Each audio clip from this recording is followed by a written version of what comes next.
सवाल तो है लेकिन मैंने उसका वो वाला पार्ट इसमें से एलिमिनेट किया होगा क्वेश्चन 6 में, वो वाला पार्ट एलिमिनेट किया होगा जिसमें फोर्स ऑफ ग्रेविटी इन्वॉल्व हुई हो।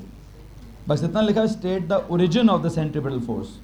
बी का पार्ट 1 बस है, क्वेश्चन 6 का बी का पार्ट 1। क्वेश्चन 6 में बी का पार्ट 1 तो है लेकिन मैंने बी का पार्ट 2 क्या किया हुआ है, यहाँ से मिटाया हुआ है। क्यों काटा हुआ है? बिकॉज अभी हमें ये नहीं पता कि वो जो फोर्स ऑफ ग्रेविटी अगर सेंट्रीपिटल है तो उसको आगे कैसे कैरी करना है, उसको आगे कैसे कैरी करना है उसकी मैं एक इक्वेशन आपके नोट्स में लिखवाना चाहता हूँ, जो भी आपका डिफरेंट सिचुएशंस में। कौन सी सिचुएशन है जी? सिचुएशन नंबर 5 थी आई गेस, दैट वाज क्या? Planetary motion in the what? In the solar system. Drawing आपने बनाई हुई है। एक बात आपको बता दूं, वो भी यूनिफॉर्म सर्कुलर मोशन है। ये जो मैंने 5वीं सिचुएशन लिखाई है, कौन सी सिचुएशन है? यूनिफॉर्म सर्कुलर क्यों है? और है भी हॉरिजॉन्टल प्लेन में। किसमें? बिकॉज हम तसव्वुर करते हैं कि सूरज इधर है और अर्थ इस ऑर्बिट में, किस वाले में? बिल्कुल सर्कुलर ऑर्बिट में अराउंड द सन जो है वो रिवॉल्व कर रही है।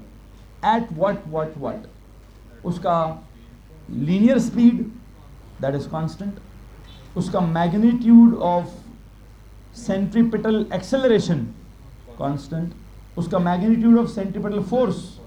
तो मैग्नीट्यूड तो बहुत सारी चीज़ों के कांस्टेंट्स थे। खैर मैं सिर्फ एक जुमला लिखवाना चाहता हूँ। वो क्या जुमला लिखवाना है जी? सर जिस सिचुएशन में द फोर्स ऑफ ग्रेविटी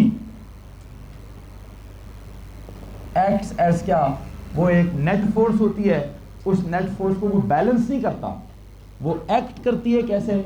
उसका एक्शन क्या है? उसका एक्शन नॉर्मल क्या नहीं है, उसका एक्शन जो है वो नॉर्मल फोर्स नहीं है, नॉर्मल एक्सेलरेशन नहीं है। उसका एक्शन क्या है? सेंट्रीपिटल फोर्स है या सेंट्रीपिटल एक्सेलरेशन है। क्या इस बात में किसी को परेशानी है जी? So I think that force of gravity acts as क्या? It acts as the centripetal force. ये आपने लास्ट लेक्चर में लिखा हुआ है। मैं यहाँ पे बस एक इक्वेशन लिखवाना चाहता हूँ।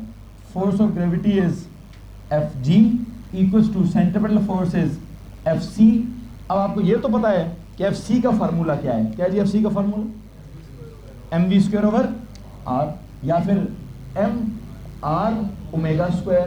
लेकिन ज़्यादातर हम क्या लगाते हैं? mv²/r लगाते हैं। लेकिन जो फोर्स ऑफ ग्रेविटी है, अभी हमने इसका फार्मूला इस तक अभी हम नहीं पहुंचे हैं। इसका फार्मूला है क्या? मैं जस्ट लिख देता हूं कि अगर किसी आगे न्यूमेरिकल में इस्तेमाल हो गया, otherwise it is g into capital M into small m over क्या? ओवर r का स्क्वायर। ये इक्वेशन हमने कहीं पे भी नहीं पढ़ी सिवाय पिछले साल के पहले चैप्टर में। ये पिछले साल के पहले चैप्टर में किधर पढ़ लिया हमने? ये वहाँ के कांस्टेंट्स की ना यूनिट्स निकालते होते थे। क्या करते थे? इस इक्वेशन का मीनिंग हमने वहाँ पे भी नहीं पढ़ा था। हमने इस इक्वेशन को सिर्फ किधर पढ़ा? Find the SI base units of capital G, अगर कुछ याद हो तो ठीक है। खैर मैं भी इस इक्वेशन को समझाना नहीं चाहता। आई थिंक मुझे जब तक ग्रेविटी वाला चैप्टर नहीं स्टार्ट करना, मुझे इस कैपिटल G के बारे में, कैपिटल M के बारे में, स्मॉल m के बारे में और r के बारे में कोई बात नहीं करनी। लेकिन हाँ, 2 बातें तो मैं कर ही सकता हूँ। कौन कौन सी? कैपिटल M क्या है? Mass of the sun. Small m क्या है? Mass of the earth. r क्या है?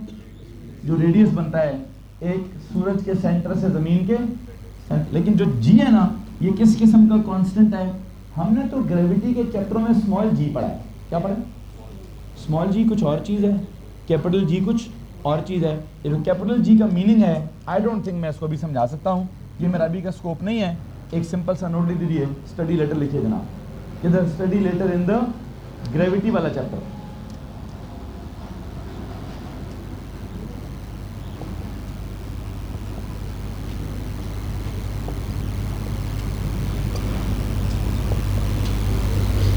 ग्रेविटेशन का जो चैप्टर है वहाँ पे जाके मैं इसको पढ़ाऊँगा। ग्रेविटेशन है कि ग्रेविटी है कि ग्रेविटेशनल फोर्स है, जो भी चैप्टर जब आएगा तो मैं वहाँ पे आपको पढ़ा दूँगा।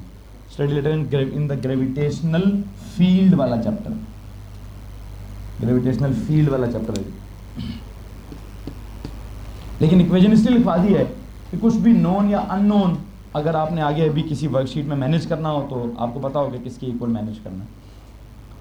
एग्जैक्टली यही फिनोमेना, ये तो हमने किया जी planetary motion of the planets around क्या, अराउंड द सन। अगर मैं कहूं कि जनाब साहब इसी तरह की एक सिचुएशन है जिसमें it's the orbital motion of the moon around the earth, तो क्या होगा? Capital M will be the mass of earth, small m will be the mass of moon and the r will be the distance between earth and the moon and capital G study letter. किसी को मसला इस बात से? क्या है लिखने की हद तक? नीचे के ऊपर? बस ठीक है, ऊपर अरेंज कर दूँ, ठीक है। सुने जनाब साहब क्या बात हो रही है, लिखिए जी सिचुएशन नंबर, ये कौन सी 5, लेकिन ये सिचुएशन नंबर 5.5 अगली नहीं है, इसी से मिलती जुलती है तो मैं उसको 5.5 कह देता हूँ। जो भी सिचुएशन नंबर 5.5 लिख देंगे।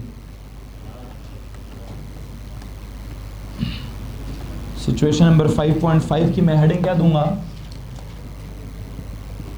It will be planetary motion, नहीं ऑर्बिटल मोशन, ठीक है जी, ऑर्बिटल मोशन ऑफ क्या, ऑफ द मून अराउंड क्या, अराउंड इट्स प्लैनेट। ये सिर्फ हमारी ज़मीन नहीं है जिसके इर्द गिर्द मून है, हर ज़मीनों के नहीं, हर ज़मीनों नहीं, हर प्लैनेट्स के इर्द गिर्द कोई ना कोई मून्स होते हैं, एक भी हो सकता है और एक से ज़्यादा भी हो सकते हैं जो उस प्लैनेट को रिवॉल्व कर रहे होते हैं। मून बेसिकली कहते ही किसको हैं? ये एक नेचुरल ऑब्जेक्ट होता है जो किसी भी प्लैनेट को रिवॉल्व कर रहा होता है, ठीक है जी। So it's a natural object. क्योंकि अगर वो नेचुरल की जगह आर्टिफिशियल है तो उसको मून तो नहीं कहेंगे, उसको सैटेलाइट कहेंगे। क्या कहेंगे जी? तो यहाँ पे लिखिए जी it's a natural object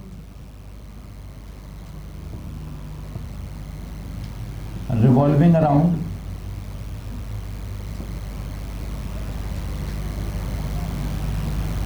any planet like Earth, natural object revolving around any planet। उसकी अगर आप ऑर्बिटल मोशन को डिस्कस करेंगे तो उसका ऑर्बिट कैसा है जी? यूनिफॉर्म सर्कुलर मोशन है वो। क्या जनाब? उसकी ऑर्बिटल मोशन किससे मिलती है? जो हमारा टॉपिक चल रहा है, कौन सा टॉपिक चल रहा है? Uniform circular motion. तो that is basically uniform circular motion. और उस यूनिफॉर्म सर्कुलर मोशन की ड्राइंग जैसे कल बनाई है बिल्कुल वैसी बना लें। और उसमें क्या बनाएं? उसमें सर जी जमीन बनाऊंगा मैं दरमियान में, that is the earth. Moon बनाऊंगा जी मैं इधर, दैट इज द मून। और मून का जो, सॉरी बेटा जी इसको उठाएं यहाँ से, ये क्या है जी? इसके सेंटर से इसके सेंटर तक। सर वैसे तो ये रेडियस है लेकिन देखेंगे ये कौन है? ये उसका सर्कुलर पाथ है। ये क्या है उसका? दिस इज दैट V, जिसको हम क्या कहते हैं? डायरेक्शन ऑफ मोशन कहते हैं। और ये जो इस तरफ है इसको हम क्या कहते होते हैं? सर जी हमारी वो ग्रेविटेशनल फोर्स। क्या वैसे तो कौन सी फोर्स है, लेकिन कौन है जो सेंट्रीपिटल है? Sir ji basically it is that Fg which will be acting as Fc।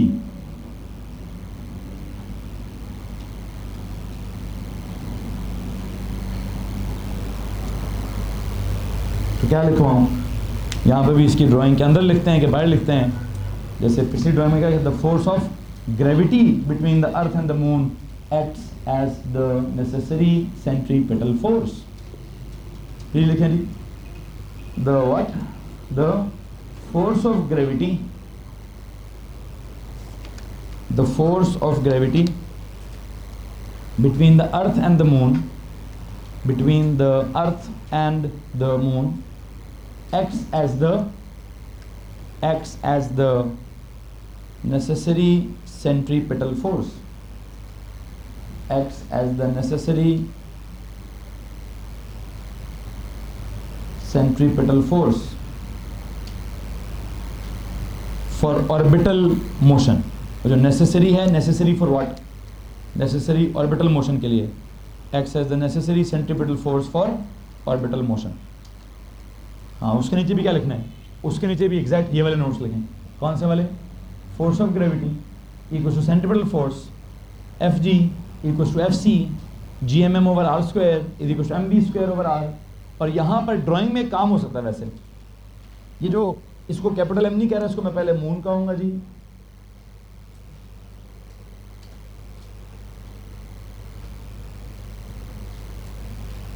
तो मून है, इसके मास को कहें स्मॉल एम, जो अर्थ है इसके मास को क्या कहें, कैपिटल एम। ठीक है, मून के मास को स्मॉल एम कहें, अर्थ के मास को कैपिटल एम कहें। डायरेक्शन ऑफ मोशन पे वी आ गया, और यहीं वैसे इसका जो डॉटेड पाथ है उसको क्या बोलूं, उसको आर बोल दें। अब वहां तो मैंने एफ जी एफ सी लिख दिया है, तो एक काम करें यहाँ आर मेंशन कर, कहीं भी और एक आर मेंशन कर दें, कहीं पे भी और आर मेंशन कर दीजिए। और अगर इसमें किसी को प्रॉब्लम है तो प्लीज़ हाथ खड़ा कर दीजिए। एनीवन?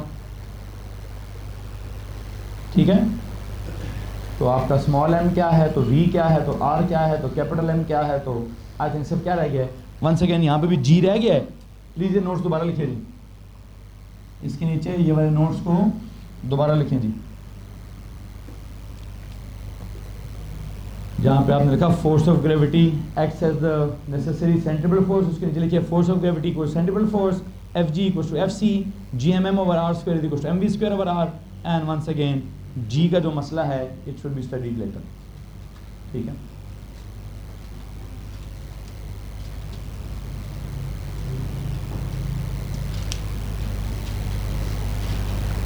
अब लिखिए जी, अगर ये मून की जगह मैं सैटेलाइट कर दूं, orbital motion of the satellite around its planet, तो क्या होगा सर? सेम ही होगा, सिर्फ वो सैटेलाइट का मीनिंग क्या होगा सर? वो एक नेचुरल ऑब्जेक्ट नहीं होगा, वो एक आर्टिफिशियल ऑब्जेक्ट होगा जिसको उधर घुमाया जाता होगा। बहरहाल दैट इज सिचुएशन नंबर 5.75। ठीक है, लेकिन ये सिचुएशन नंबर 5.75 यूँ समझिए कि हमारा अगला टॉपिक भी कहीं ना कहीं इसी में स्टार्ट हो चुका है। हमारी स्पेसिफिकेशंस के मुताबिक ग्रेविटी का जो चैप्टर है वो पता नहीं अगला वाला है, 2-3 चैप्टर छोड़ के आगे ग्रेविटी का चैप्टर आता है। तो मुझे देगा स्पेसिफिकेशंस प्लीज़? एनीवन? कोई मुझे स्पेसिफिकेशन देगा, दे दें फिजिक्स की। बाकी लोग भी निकाल लें, देख लीजिएगा मैं किसकी बात करूँगा जी। A2 लेवल फिजिक्स,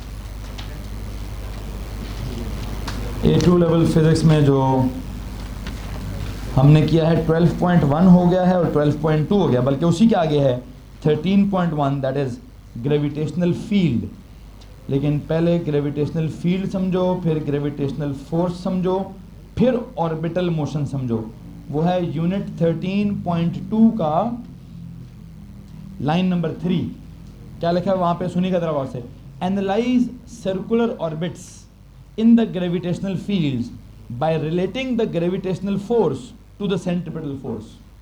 कहता है जो ग्रेविटेशनल फील्ड के अंदर जो सर्कुलर ऑर्बिट्स हैं उनमें क्या करो, उनको एनालाइज करो और उनकी ग्रेविटेशनल फोर्स को उनके सेंट्रिपिटल फोर्स के साथ रिलेट करने की कोशिश करो। तो मैं वो कोशिश ही कर रहा हूँ, ठीक है।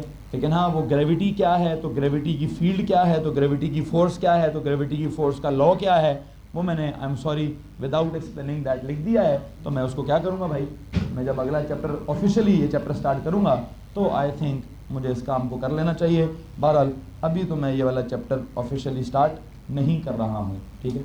बहरहाल जिस बताने का मकसद ये था, किसकी सीट है जी, पीछे उठा दें, कि हम अपने सर्कुलर मोशन को अगले भी किसी चैप्टर के साथ रिलेट कर सकते हैं, ठीक है। अब अगले किस किस चैप्टर के साथ रिलेट कर सकते हैं, ये भी ज़रा चीज़ सीखनी है हमने।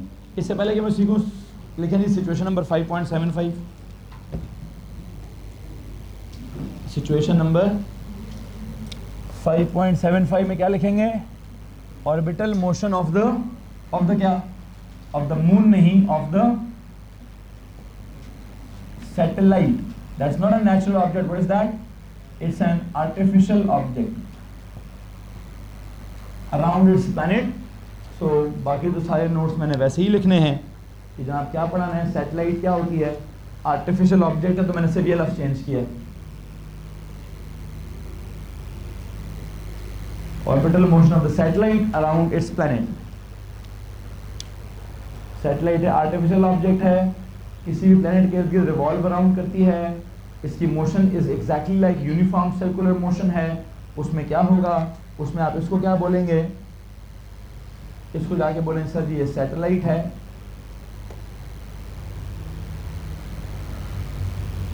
This is not direction of motion, this is the direction of, हाँ है तो डायरेक्शन ऑफ मोशन ही है, direction of motion of the satellite.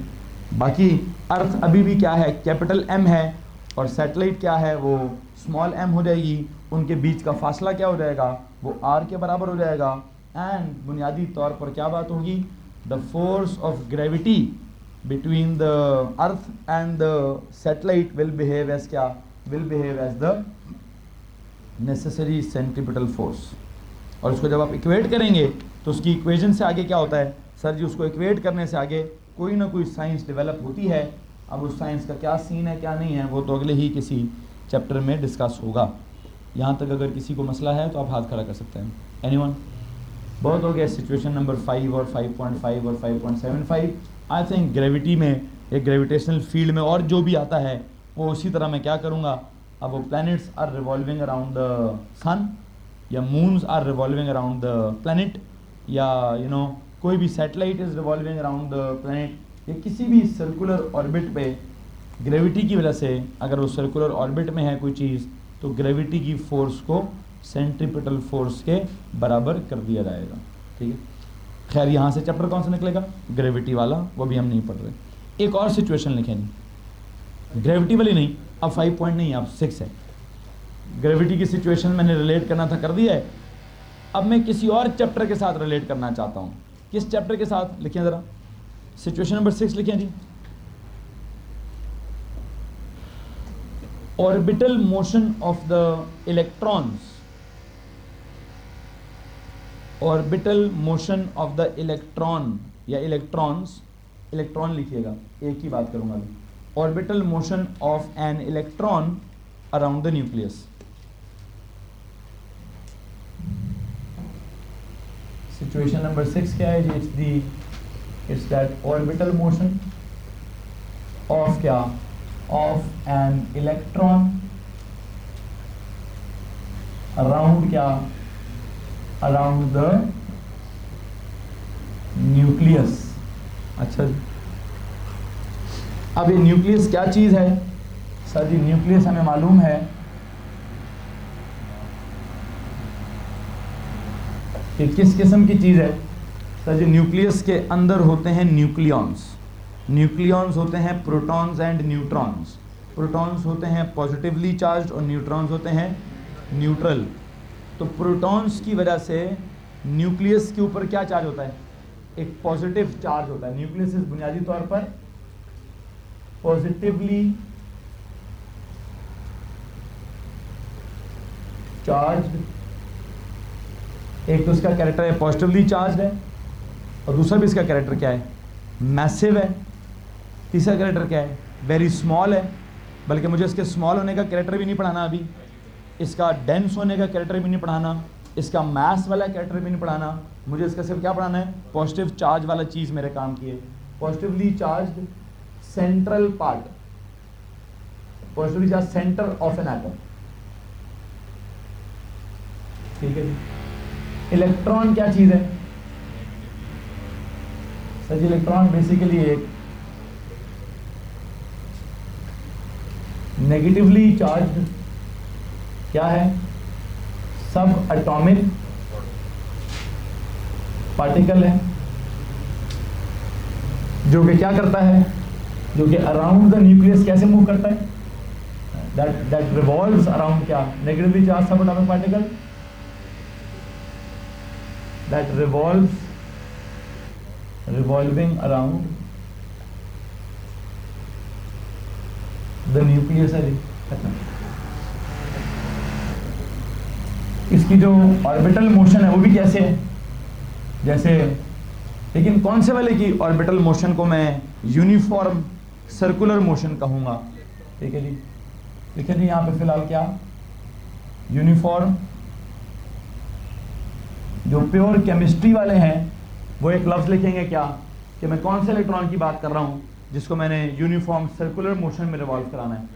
I think मैं एस सब शेल में जो इलेक्ट्रॉन है उसकी बात कर रहा हूँ। पी सब शेल के इलेक्ट्रॉन सर्कुलर, ये वाली बात कंप्यूटर वाले नहीं लिखेंगे। ये एस सब शेल या पी सब शेल का लफ्ज़ कौन लिखेगा? ये सिर्फ केमिस्ट्री वाले लिखेंगे। कहाँ लिखे जी? यहाँ पे लिख दें किस इलेक्ट्रॉन की बात हो रही है। एस सब शेल का लफ्ज़ सिर्फ केमिस्ट्री वाले लिखें, और इस एस सब शेल के लफ्ज़ को कौन नहीं लिखेगा? इसको सब शेल लिखते हैं कि ऑर्बिटल लिखते हैं? एस सब शेल लिखते हैं या एस ऑर्बिटल?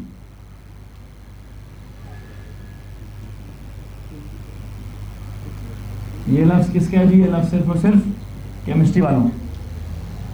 खैर वापस आते हैं, ऑर्बिटल मोशन में ड्राइंग क्या बनाऊं? सर जी बिल्कुल ऐसी ये वाली ड्राइंग बनाएं। इस ड्राइंग में क्या करें?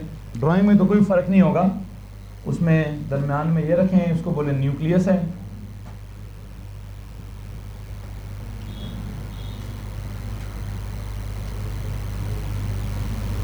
This is e for electron है, this is something like positive nucleus है। चलो जी, बिल्कुल दरमियान में पहले मैंने सेंटर बनाया है, फिर मैंने सेंटर के ऊपर मतलब न्यूक्लियस डेंस दिखाया, उसके ऊपर एक प्लस बना दिया है ये बताने के लिए कि वो पॉजिटिव है। ई के ऊपर क्या लिख दिया है? यहाँ पे माइनस रख दिया है ये बताने के लिए कि वो नेगेटिव है। और अगर मैं कहूँ कि उसकी डायरेक्शन ऑफ ये वो रिवॉल्व कर रहा है सर्कल में, ये क्या है? ये उसका डायरेक्शन ऑफ मोशन है एट एनी पॉइंट। आप क्या ड्रॉ करते हैं? टेंजेंट। ये उसका क्या होगा? इधर उसकी कोई ना कोई v की डायरेक्शन होगी। यहां से यहां तक अगर लाइन लगाएंगे तो या तो ये उसका क्या बनता है जी?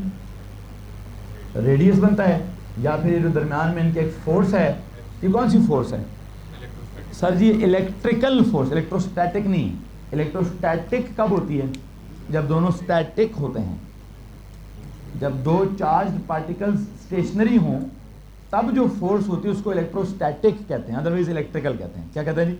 यहाँ पे ग्रेविटेशनल फोर्स, वहाँ पे इलेक्ट्रिकल फोर्स। तो आई थिंक मैं उसको एफ के साथ क्या लिख दूँ? छोटा सा मुझे एफ के साथ ई लिख देना चाहिए। और ये किसकी तरह बिहेव करेगी? That E will be acting as क्या? दैट लिखिए जनाब इसके साथ, the electrical force of attraction, the electrical force of attraction, the electrical force of attraction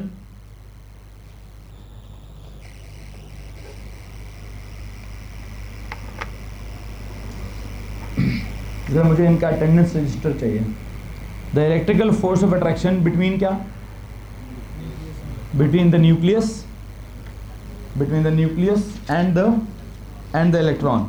The electrical force of attraction between the nucleus के bracket में आप लिख सकते हैं positively charge, and the electron के साथ लिख सकते हैं नेगेटिवली चार्ज। सो जुमला क्या बनेगा? The electrical force of attraction between the positively charge nucleus and the negatively charge electron acts as क्या? Acts as the necessary centripetal force. The what? The electrical force of attraction between the positively charged nucleus and the negatively charged electron acts as क्या? Acts as the necessary centripetal force for what? For what? For ये जो भी uniform circular motion है या for orbital motion है। तो यहाँ पर क्या लिखेंगे? यहाँ पर इन नोट्स की जगह क्या आ जाएगा? कौन सी फोर्स जनाब? Is the electrical force. This is the direction of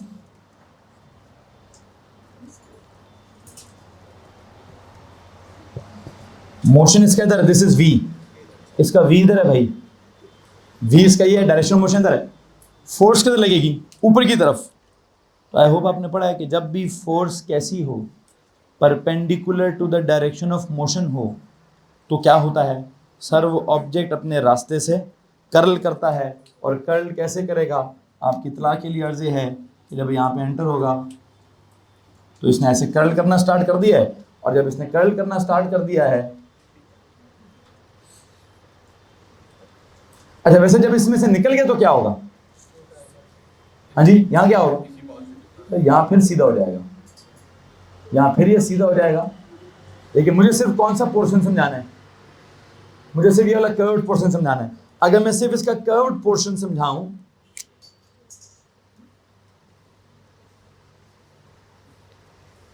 और इस कर्व को इमेजिन करूं पूरा, तो क्या होगा?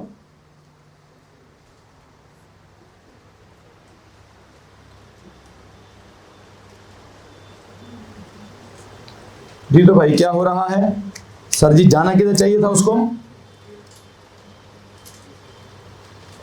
जाना चाहिए था स्ट्रेट, जा किधर रहा है? इधर। जब फील्ड में से निकलेगा तो कैसा होगा?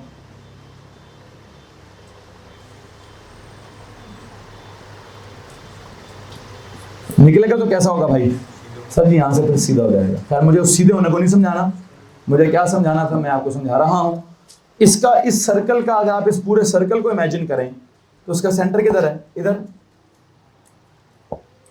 इसका रेडियस किधर है? इधर।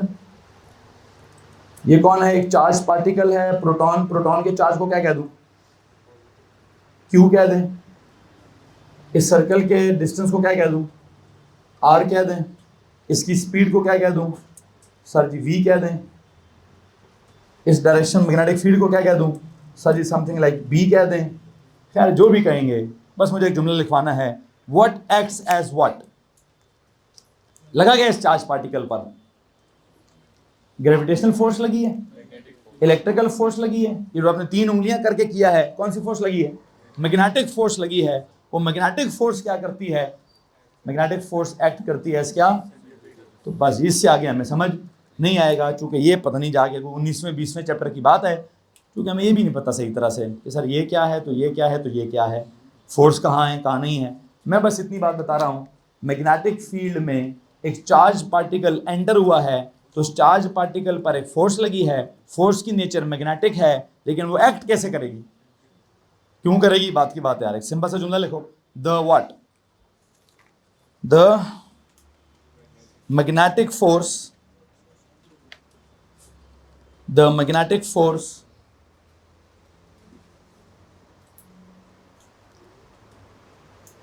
experienced by the magnetic force experienced by a moving charged particle, the magnetic force experienced by a moving charged particle या by a charged particle moving perpendicularly to the magnetic field. Sorry, क्या जो ना change करेंगे, the क्या? The magnetic force experienced by a charged particle that is moving perpendicularly to the magnetic field. ऐसे लिखे नहीं, the what? The magnetic force experienced by a charged particle that is moving perpendicularly to the magnetic field. That is moving perpendicularly to the magnetic field.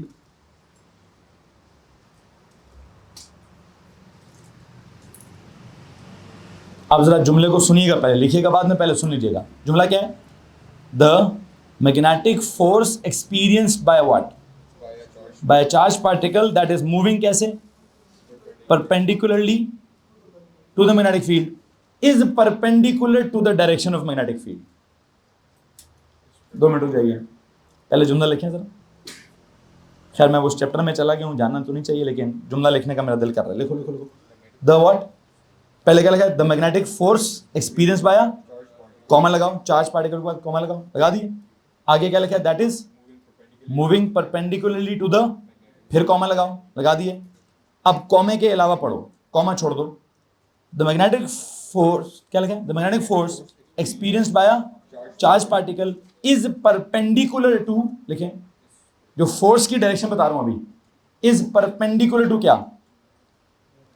Is perpendicular to the direction of motion, is perpendicular to the direction of motion, is perpendicular to the direction of motion बेटा please यार, मैं एक एक बात को तोड़ तोड़ कर रहा हूं, जुमला दोबारा सुनेंगे प्लीज। पहली फ्रेज है the magnetic force experienced by a charge particle, लिखी हुई है, कॉमा लगाओ। आगे क्या लिखे? That is moving perpendicularly to the magnetic field, लिख दिया है, कॉमा लगाओ। अब लिखो इज क्या? Is perpendicular to the direction of motion, is perpendicular to the direction of motion. So what? So it acts as क्या? So it acts as the necessary centripetal force. So it acts as the necessary centripetal force. So it acts as the necessary centripetal force. ठीक है जी। सो यहाँ पे जाके मैं क्या कहना है कि मैं किस फोर्स को कह रहा हूँ कि वो क्या है? मैं कह रहा हूँ सर जी जो मैग्नेटिक फोर्स है, अब वो क्यों है, कैसी है, कहाँ है, इसको मारते हैं गोली कि पहले वो चार्ज पार्टिकल भी फील्ड के परपेंडिकुलर जा रहा था, फिर फोर्स जो थी वो चार्ज पार्टिकल की डायरेक्शन के परपेंडिकुलर हो गई, तो उसने कैसा बिहेव किया? उसने सेंट्रीपिटल के तौर पे बिहेव किया। मैं इसके बारे में मज़ीद बात नहीं करना चाहता, ये जब चैप्टर आएगा तभी मैं उसके बारे में बात करूँगा। फिल वक्त मैं क्या करना चाहता हूँ, फार्मूला आपको मालूम है, मैग्नेटिक फोर्स का फार्मूला क्या लिखें? मैग्नेटिक फोर्स का फार्मूला लिखें जी, b we q, b we q, b we q, b we q. खैर ये वो जो भी है जी, ज़्यादा मत जाएं, बी वी क्यू है ये। अब what is this B we Q? इसको या बारबेक्यू कर लें या बी वी क्यू कर लें, इसको क्या करें सर जी, इसको स्टडी लेटर ही करें। स्टडी लेटर इन क्या? कौन सी फील्ड?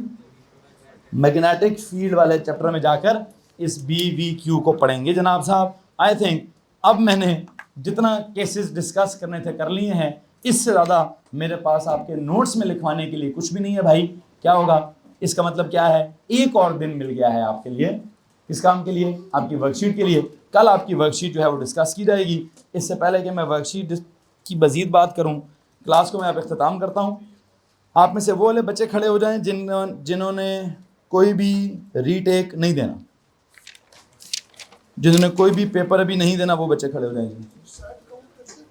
हैं जी? नहीं, जैसे जो अक्टूबर नंबर वाला सेशन है जो नहीं दे रहा वो खड़े हो जाए। आपका नाम क्या है बेटा? को रेड पेन मिलेगा यार, रेड पेन देना भाई। अहमद व्हाट? अहमद बिलाल जहीर। बैठ जाए। अहमद बिलाल जहीर, आपके रिजल्ट्स क्या हैं? DDE। और आप रीटेक नहीं दे रहे, बंदूक किधर है? ओ भाई हमाद किधर है? हमाद क्या रिजल्ट है? 1A 2B, वो रीटेक दे रहे हैं। नैमा नजीब तुम्हारा क्या रिजल्ट है? 2A या 2B है बहन के, वो तो रीटेक दे रही है। नहीं ओके सर, फिर भी नहीं। ठीक है भाई, DDE, लेकिन मैं मिलूंगा फिर आपसे इस टॉपिक पे, ठीक है? आरिज, आप भी नहीं दे रहे। आरिज साहब आपके रिजल्ट्स क्या हैं? चल फिर ठीक है। मोहम्मद अमान नबी, हमारे केमिस्ट्री का सोच तो रहे थे आप। रिजल्ट्स क्या आपके? ये भी बैठो। इब्राहिम हसन, रिजल्ट्स क्या है? 3B। अवैस अफजल, अवैस रिजल्ट क्या है? 2A और 1। उसकी आपने रीटेक किया और रीचेक के लिए किया है जी। तलहा, ताहा, ताहा रिजल्ट्स क्या है? 3B। बैठ जाओ।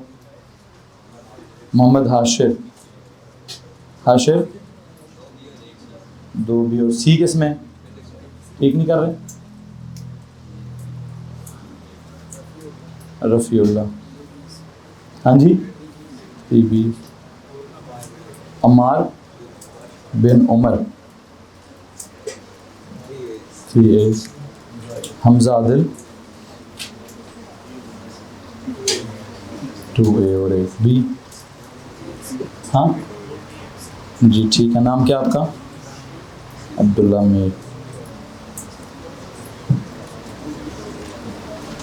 हुज़ैफ़ा,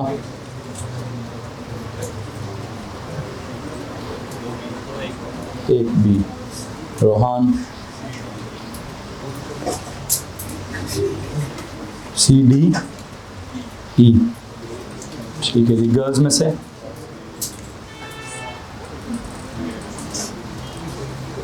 तो बैठते जाओ। मेरा नाम मरियम मुजम्मिल, मलाइका, नईम, आपका नाम क्या बेटा? ईमान अहमद, महानूर मलिक, अमल हमदाद। आप लोग दे रहे हो रीटेक? उमैमा और मिशाल कौन सा?